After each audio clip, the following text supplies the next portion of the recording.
네, 안녕하십니까. 오늘은 9월 29일이고요. 일요일입니다. 저희 컴퓨터에 뭐가 문제가 있어서 그러는 건지, 인터넷에 문제가 있는 건지, 날짜는 빼놓지 않고 녹화를 하고 있는데, 업로드가 잘 안 되더라고요. 업로드가 굉장히 안 되면 며칠씩 걸려요. 이게 뭐가 문제가 있는 건지 잘 모르겠는데, 일단 그래도 저는 끝까지 해보도록 하겠습니다. 오늘 여러분에게 드리고 싶은 말씀은, 과연 내가 하나님이 나한테 무엇을 원하는가에 대해서 좀 말씀을 드리고 싶어요. 어, 여러분들도 뭐 아시다시피 하나님의 생각을 제가 알 수 있는 방법은 없습니다. 그런 건 존재하지 않는 거죠. 하나님의 생각은 어디까지나 하나님밖에 모르시는 거예요. 하나님만이 그것을 결정하시는 거고 하나님만이 그것에 대한 답을 갖고 계신 거예요. 저도 마찬가지로 하나님이 저에게 무엇을 원하시는지는 자세히 모르겠어요. 근데 한 가지는 알 수 있을 것 같아요. 제가 정말 너무 사랑하는 저희 와이프랑 저희 딸이 저에게 왔을 때 최소한 하나님이 나를 버리시지는 않으셨구나라는 걸 알게 됐어요. 저도 뭐 쓰레기 같은 삶도 살아봤고 정말 나쁜 짓도 해봤고 그리고 남한테 미움받는 짓도 많이 했었어요. 그러니까 그때마다 저를 합리화시키는 일을 했었던 것뿐이지 지금 와서 시간이 지나고 생각해 보니까 그건 다 그냥 저에 대한 합리화였던 거예요. 근데도 불구하고 하나님은 저한테 정말 과분한 사람을 보내주신 거죠. 왜 그러셨을까요? 저한테 분명히 어떤 뜻이 있을 거라고 저는 믿습니다. 제가 사실은 이렇게 말씀드리면 되게 그런데 어, 몸이 굉장히 안 좋아지고 있는 게 느껴져요. 46이라고 하는 나이가 뭐 이제는 뭐 남자로서는 이제 힘의 절정기는 끝났어요. 이제부터는 이제 하강 곡선을 그리는 일만 남은 거죠. 근데 그럼에도 불구하고 제 힘이 많이 떨어지고 있는 게 느껴져요. 몸이 되게 약해지고 있는 게 느껴져요. 아마 뭐 저랑 같은 생각을 하시고 계신 저희 나이 또래 분들이 많으실 거예요. 근데도 한 가지는 제가 느끼고 있는 건 또 하나 생각하고 있는 건 뭐냐면 내가 이대로 끝나진 않겠구나. 왜냐면은 저희 와이프랑 딸을 지켜야 될 사명을 저한테 주신 거예요. 저 두 사람은 최소한 어 그냥 이렇게 음, 어떤 자녀든지 당연히 다 사랑을 받아야 되고 어떤 사람이든지 전부 다 사랑을 받고 자랄 권리가 있지만 특히 저는 저희 와이프랑 저희 딸이 제 곁에 온 거에 대해서 너무 큰 기쁨과 감사를 느끼고 있어요. 무엇과도 비교할 수가 없어요. 어, 제가 옛날에 결혼하기 전에 그렇게 기도를 했었어요. 하나님 저한테 어, 진짜 현명한 여자를 보내달라고. 내가 정말 무능하고 무식하니까 저를 컨트롤해 줄 수 있는 여자를 보내달라 그랬어요. 그래서 온 게 저희 와이프예요. 저희 와이프가 무조건 다 옳다 이런 얘기를 하는 게 아니에요. 다 저를 적절히 이용할 줄 안다는 거죠. 마찬가지로 저 같은 경우에는 음, 저 두 사람이 저한테 온 게 저에게 있어서의 하나의 사명이라고 생각을 하거든요. 하나님께서 저한테 분명 무엇인가를 요구하는 게 있으세요. 그게 뭔지 저는 몰라요. 그냥 이거 저거 해보는 거예요. 최소한 이게 나쁜 짓이 아니다. 혹시 이렇게 하면 기뻐하실까? 뭐 혹시 이런 것들을 좀 더 좋아하실까라고 생각하는 그런 것들을 그냥 하나씩 시험 삼아서 해보는 거예요. 그것도 꼭 옳다라고 생각하진 않아요. 응답이 있는 것도 사실은 잘 몰라요, 저는.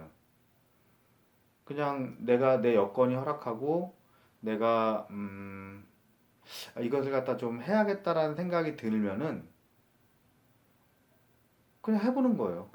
근데 하나님께서 필요 그걸 기쁘다라고 느끼신다면은 어, 최소한 제가 그것을 하는 거를 허락을 하시겠죠. 저는 그렇게 생각을 하거든요. 하나님께서 예비하신 길이 어떤 건지 저는 모르고 하나님께서 무엇을 저에게 바라시는지도 잘 모르겠어요. 그냥 저는 딱 한 가지 생각, 해보자. 이런 것들도 해보고 저런 것들도 해보자. 만약에 하나님께서 그걸 원하시지 않으신다면 그러면은 없애버릴 거다. 뭐 못할 이유를 만들어 놓을 거다. 그러니까 나한테 핑계를 대지 말자. 분명히 다른 방식으로 알려주실 거다. 그냥 이렇게 믿고 있는 거죠. 그럼 저 같은 사람한테도 이런 어, 요구? 뭐랄까요? 명령을 주셨는데 여러분한테라고 안 주셨겠어요? 분명히 있어요. 뭔지는 저는 모르죠. 기뻐할 거리를 찾아보세요. 여러분 스스로가 내가 이래서 기쁘다, 내가 이래서 감사하다고 생각하는 그것을 한번 찾아보세요. 있어요. 사람은 다 있어요. 근데 그 감사를 인간의 기준으로 생각하지 말고 하나님의 기준으로 생각하잖아요. 그러면은 그분을 우러러 보지 않는다는 거는 그쵸. 불가능하죠. 왜냐면은 제가 만약에 어느 순간에 와서 저도 당연히 저희 아버지도 편찮으시고 이제 아버지도 하늘나라에 가시겠죠. 사람은 누구나 다 태초 이래로 다거는 이제 하나님께서 내리신 인간에게 내리신 벌이니까요. 저도 그럴 날이 올 거예요. 근데 지금은 아닐 거라고 믿는 거예요. 왜? 저한테 내린 명령이 있으니까. 내가 그것을 수행해야 되니까. 최소한 저희 딸과 저희 와이프가 어, 안정적인 삶? 뭐라 해야 될까? 저희 와이프와 딸이 하나님의 말을 붙들고 나아갈 수 있는 환경까지 만들어 놓기를 원하실 거예요. 그러니까 그때까지 저는 쓰러지진 않을 거라고 생각을 하고 있어요. 그 뭐 이것도 어차피 제 생각인 거죠. 하나님께서 만약 그걸 허락하지 않으신다면은 뭐 그땐 끝인 거죠. 사람의 인생이라는 건 그런 거잖아요. 인명은 제천이란 말이 저는 그거는 맞다고 생각을 해요. 어느 순간에선가 저도 제 사명이 다 되면은 떠나야 될 그 순간이 올 텐데 다만 제가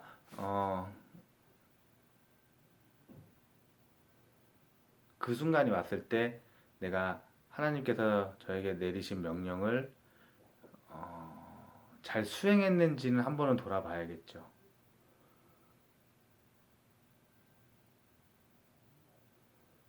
누구든지 저한테 상처받은 사람도 있고 그것도 제가 잘못해갖고 하나님을 욕보이게 한 적도 있을 겁니다. 분명히 그래요. 뭐 지금도 머릿속에 생각나는 게 너무 많아요. 내 자신에 대한 이기, 또 남에 대한 질투, 또 욕심, 시기 이런 것들이 남에게 분명히 상처를 준 것들이 있어요. 또 저도 주체할 수 없는 욕망, 탐욕 분명히 있어요. 그것을 다 이겼다고 생각하지도 않고 이길 만한 사람이라고 생각하지도 않아요. 작은 거.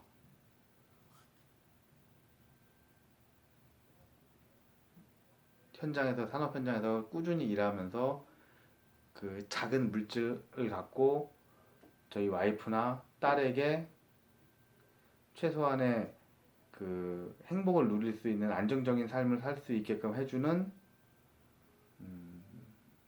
그런 노력. 제가 지금 가장 그 저한테 가장 다짐하고 있는 것 중에 하나가 주님의 자녀를 제가 당당하게 주님이 원하시는 그 일을 맡길 수 있는 사명을 행할 수 있는 그런 뭐랄까요? 그런 상황, 그런 환경을 조성할 수 있는 그런 것까지는 제가 해야 된다고 생각을 합니다. 하겠습니다. 그리고 또 저희 와이프가 워낙 기독교, 워낙 독실한 하나님을 믿는 사람이니까 걱정하지도 않지만 저희 딸이 정말 저희 와이프를 닮아서 딱 우리 와이프만 같이만 컸으면 좋겠다 라고 생각을 하는 거죠. 저에게 주어진 사명이고요. 여러분에게 주어진 사명도 분명히 있어요. 뭔지는 저는 모르죠. 있어요. 그 사명대로 해보세요. 결코 하나님의 말씀대로 움직이겠다고 다짐하는 사람을 하나님께서는 절대로 기뻐하십니다. 그게 무엇이 되든 간에. 설령 만약에 여러분께서 그렇게 하겠다고 다짐을 했는데 잘못된 일을 한다면 그거는 여러분이 잘못된 일을 하려고 하는 게 아니라 무지의 소산으로 이렇게 되는 거잖아요. 하나님께서 길을 가르쳐 주실 거예요.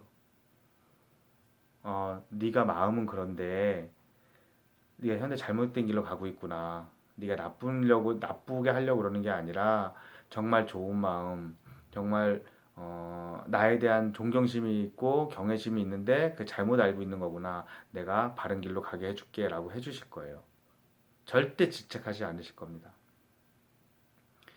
무지한 거는 어쩔 수가 없어요. 인간은 하나님에 비하면 무엇을 해도 다 무지해요.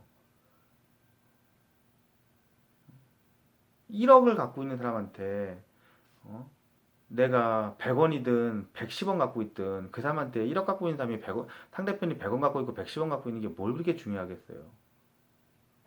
똑같아요. 우리가 아무리 지식이 뛰어나고 현명하다고 하더라도 하나님의 입장에서 보면은 그냥 100원, 110원인 거예요. 그러니까 주여 제가 정말 제가 하나님을 경외하는 사람이고 정말 하나님을 진짜 쫓아가는 사람입니다. 제가 주님을 쫓아가고 있습니다. 제가 이렇게 한번 해보겠습니다. 라고 하고 그걸 해보세요. 그러면 하나님께서 이게 옳구나. 네가 정녕 나를 사모하는구나. 그러면은 더 길을 열어주실 거고 네가 하는 게 잘못되었다. 하지만 너의 마음은 내가 알겠다. 그러시면은 다른 길을 알려주실 거예요. 여러분에게 분명히 하나님은 우리 인간 개개인에게 다 내리신 명령이 있어요. 그걸 우리는 서로 공감해야 되고 그리고 밑바탕에 사랑이 있어야 되는 거예요. 이걸 기본으로 해갖고 가잖아요. 사랑이 밑바탕에 깔려 있는데 전쟁이 일어날 리도 없고 시기할 리도 없고 욕심이 생길 리도 없어요. 우리는 그걸 해야 돼요. 그리고 나서 당당하게 제가 왔습니다 라고 말할 수 있어야 돼요. 그러면 분명히 아담과 하와에게 처음 내주셨던 그 동산의 문을 여러분에게도 분명히 열어주실 겁니다. 그분은 그런 분이시니까요. 자기를 믿고 따르는 사람을 절대 내치시는 분이 아니니까 여러분 스스로에게 한번 다짐해서 해보십시오. 하나님의 말씀이 여러분과 함께 하실 겁니다. 여러분의 믿음이 하나님에게 분명히 전달될 것입니다. 축복된 삶이라고 하는 건 편한 삶이라는 뜻이 아니지만 최소한 축복된 삶이라고 하는 거는 여러분이 이 이후에라도 분명히 영광된 모습으로 그 이름을 남길 수 있다는 뜻인 줄 제가 믿습니다. 하나님의 사랑이 여러분에게 함께하길 바라겠습니다. 감사합니다.